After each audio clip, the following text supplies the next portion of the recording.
Assalamualaikum warahmatullahi wabarakatuh. Pada kesempatan kali ini saya akan menjelaskan terkait simplex kasus minimum menggunakan Excel, Microsoft Excel. Nah, terdapat perbedaan jika meminimumkan suatu fungsi objektif dengan menggunakan metode simplex. Itu diantaranya: yang pertama, koefisien dari variabel buatan atau artifisial pada fungsi tujuan yang berbentuk kanonik adalah plus M atau positif M, di mana M merupakan bilangan yang sangat besar. Terus yang kedua, tabel sudah dikatakan optimal atau iterasi berhenti jika semua nilai dari ZC min CJ nya kurang dari sama dengan 0 atau CJ min CJ nya lebih besar sama dengan 0. Dan yang ketiga, penentuan kolom kunci berdasarkan nilai ZC min CJ positif terbesar atau CJ min CJ itu negatif terkecil. Oke, di sini sudah ada contoh kasus 1 terkait kasus minimum tanda seragam. Soalnya minimumkan fungsi Z sama dengan 22x1 ditambah 6x2 dengan kendala 11x1 ditambah 3x2 lebih besar sama dengan 33, 8x1 ditambah 5x2 lebih besar sama dengan 40, 7x1 ditambah 10x2 lebih besar sama dengan 70, di mana x1 dan x2 itu lebih besar sama dengan 0. Nah, sebelum mengerjakannya, kita rubah dulu fungsi tujuan dan kendala-kendalanya ini ke bentuk kanonik. Untuk kendala yang pertama, bentuk awalnya itu 11x1 ditambah 3x2 lebih besar sama dengan 33. Nah, jika dirubah ke dalam bentuk kanonik, dia menjadi 11x1 ditambah 3x2 dikurangi S1 ditambah A1 sama dengan 33. Terus kendala kedua menjadi 8x1 ditambah 5x2 dikurangi S2 ditambah A2 sama dengan 40. Dan kendala yang ketiga menjadi 7x1 ditambah 5x2 dikurangi S3 ditambah A3 sama dengan 70. Dan fungsi tujuannya menjadi Z sama dengan 22x1 ditambah 6x2 ditambah 0s1 ditambah 0s2 ditambah 0s3 ditambah MA1 ditambah MA2 ditambah MA3 sama dengan 0. Oke, selanjutnya kita buat tabel seperti ini, dimana di sini ada kolom untuk basis, ada CJ, ada X1, X2 sampai A3, terus ada RAS dan juga ada rasio, dan ada baris ZC min CJ. Di sini basisnya ada A1, A2, A3, nilai CJ-nya MMM. Ini untuk baris yang ketiga kita isi dengan koefisien dari fungsi tujuannya. Koefisien dari X1 di fungsi tujuannya itu ada 22, X2 nya 6, S1 nya 0, S2 nya 0, S3 nya 0, A1 nya M, terus A2 nya M, A3 nya M. Oke, selanjutnya untuk baris keempat kita isi dengan kendala yang pertama 11, 3, min 1, 0, 0, 1, 0, 0, RHS nya 33. Oke, selanjutnya untuk baris 5 kita isi dengan kendala 2, 8, 5, 0, min 1, 0, 0, 1, 0, RHS nya 40. Untuk yang baris ke-6 kita isi dengan kendala ketiga 7, 10. Sorry, di sini ada kesalahan. Ini harusnya 10x2 ya, karena ini tadi soalnya 10.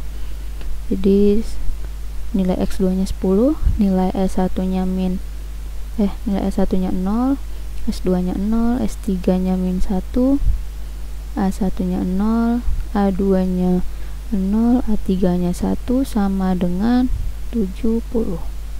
Oke, jika sudah diisi semua, Selanjutnya kita cari nilai ZC min CJ.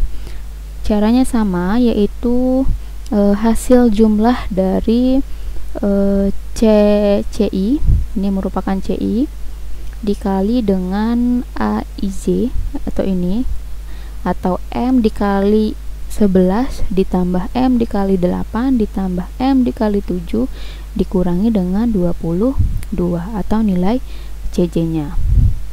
Nanti diperoleh nilai ZC min CJ nya itu sama dengan 26M dikurangi 22 terus 18M dikurangi 22. Selanjutnya S1 nya min M, S2 nya min M, S3 nya juga min M, A1 nya 0, A2 nya 0, A3 nya 0. Selanjutnya kita tentukan kolom kunci. Kolom kunci itu terletak pada kolom dengan nilai ZC min CJ positif terbesar. Di sini kita lihat nilai ZC min CJ positif terbesar itu adalah 26M dikurangi 22, maka ini akan menjadi kolom kuncinya. Selanjutnya, jika sudah menentukan kolom kunci, kita tentukan baris kunci. Baris kunci sebelumnya kita cari rasionya dulu menggunakan ini RHS dibagi dengan nilai di kolom kuncinya. Di enter, diperoleh nilai rasionya 3. Selanjutnya tinggal kita tarik ke bawah aja. Oke, didapat nilai rasionya 3, 5, dan 10. Untuk menentukan baris kunci itu diperoleh dari nilai rasio yang terkecil. Di sini nilai rasio terkecil adalah 3, maka baris A1 itu merupakan baris kuncinya.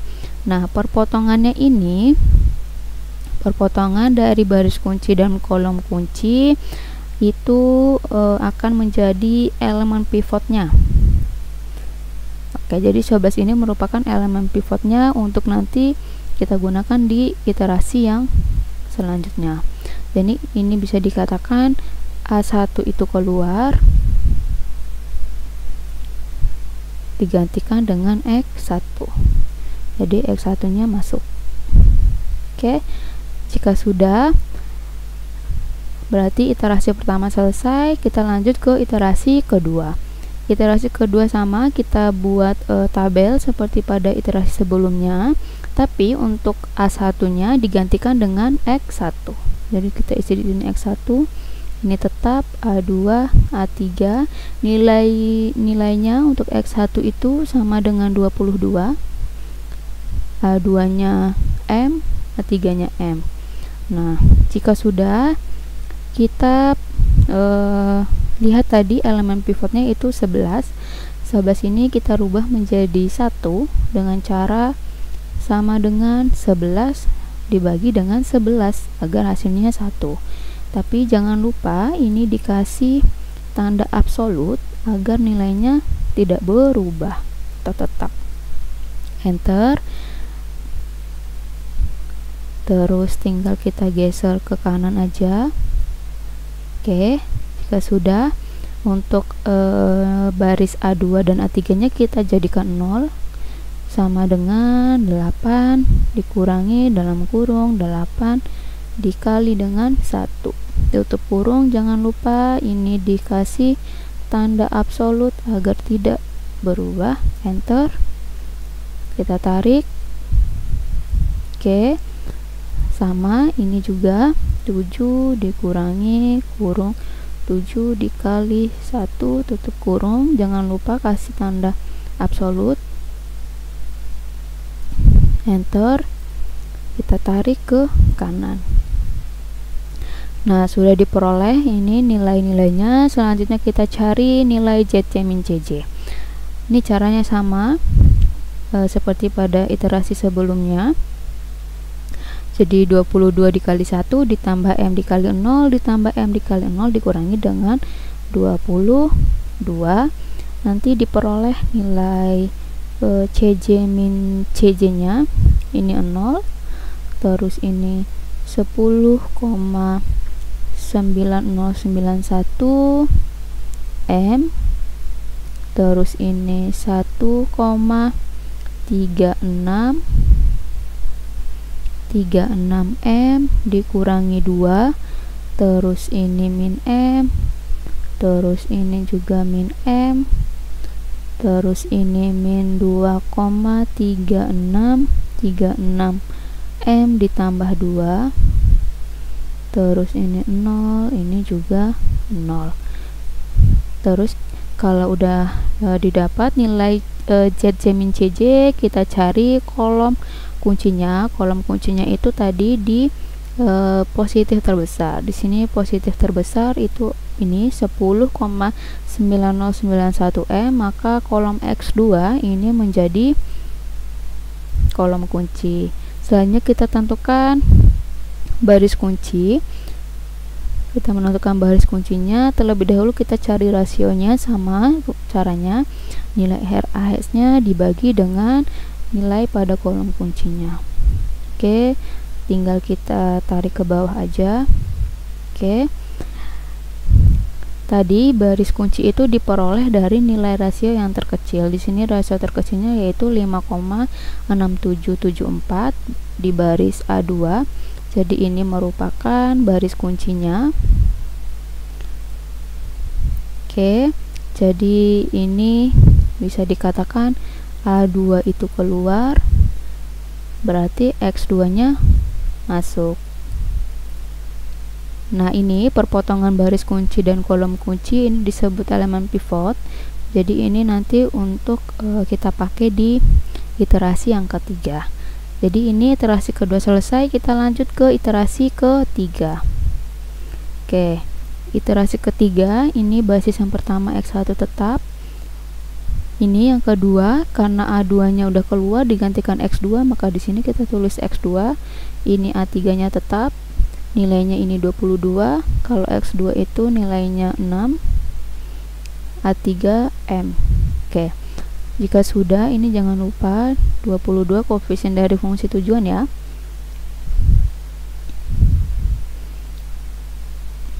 Oke, jika sudah, kita fokus ke elemen pivotnya. Kita rubah menjadi 1 dengan cara sama dengan kita klik dibagi nilainya itu sendiri, jangan lupa. Oke, selanjutnya elemen pivotnya kita rubah menjadi 1 dengan cara sama dengan kita klik dibagi dengan nilainya sendiri, jangan lupa diberi tanda absolut agar nilainya tidak berubah atau tetap. Enter, didapat 1, kita tinggal geser ke kanan dan ke kiri.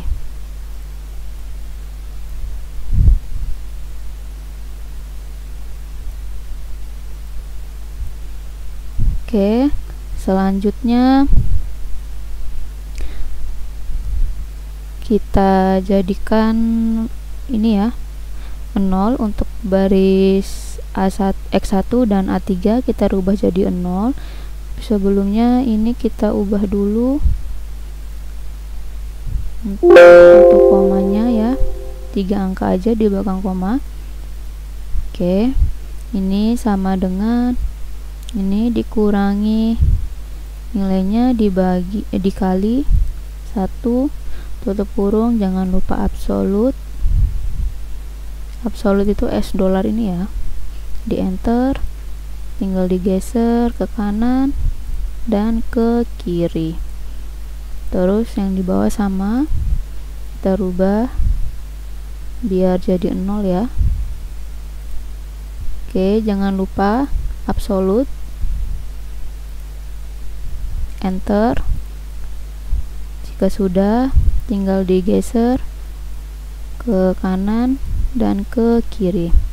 Kalau khusus yang ini kita kayak pakai ini aja ya, nolnya yang di belakang dihapus aja. Oke, jika sudah diperoleh nilainya, kita cari nilai ZC min CJ. Sini nilai ZC min CJ rumusnya sama, 22 kali 1 ditambah 6 kali 0 ditambah M dikali 0 dikurangi 22. Jadi nanti di sini diperoleh nilai JJ min CJ nya 0, X2 nya 0, terus X1 nya min 1,4516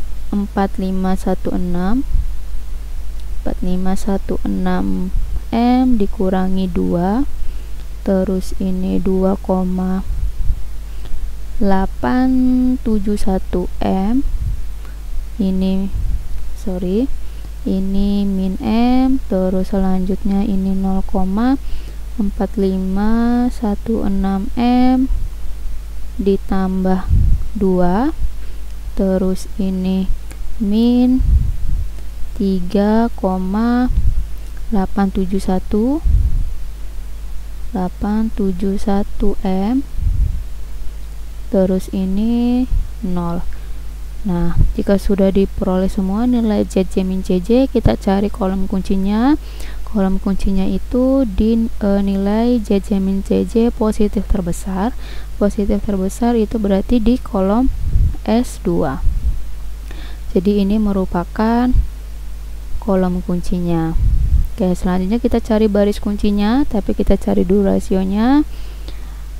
Rasionya RHS dibagi dengan nilai di kolom kuncinya, enter, tinggal kita tarik ke bawah.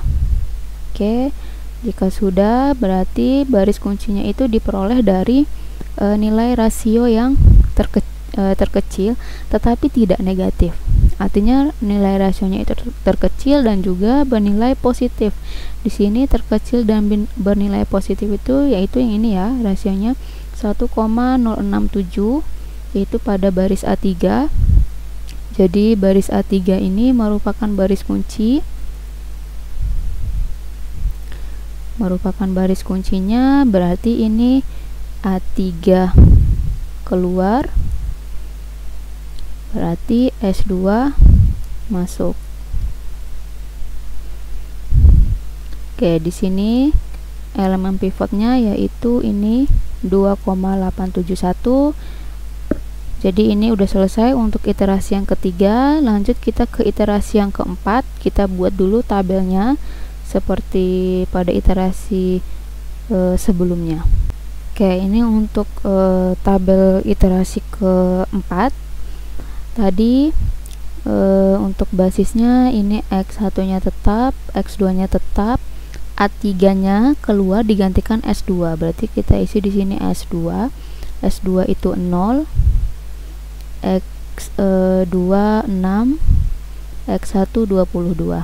Oke, jika sudah, kita fokus ke elemen pivotnya tadi, yaitu 2,871. Ini kita ubah menjadi 1, berarti sama dengan dibagi dengan nilainya sendiri, tapi jangan lupa absolut. Oke, tinggal kita tarik ke kanan, kita tarik ke kiri. Terus untuk baris X2 nya kita rubah menjadi 0.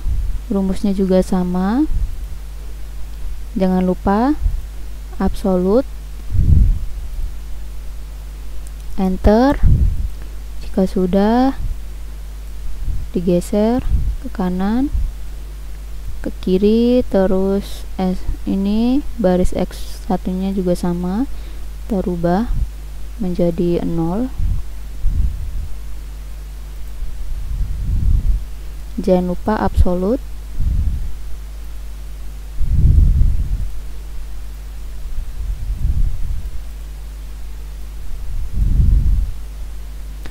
Oke, jika sudah, ini kita rubah aja, kita hapus aja nolnya. Oke.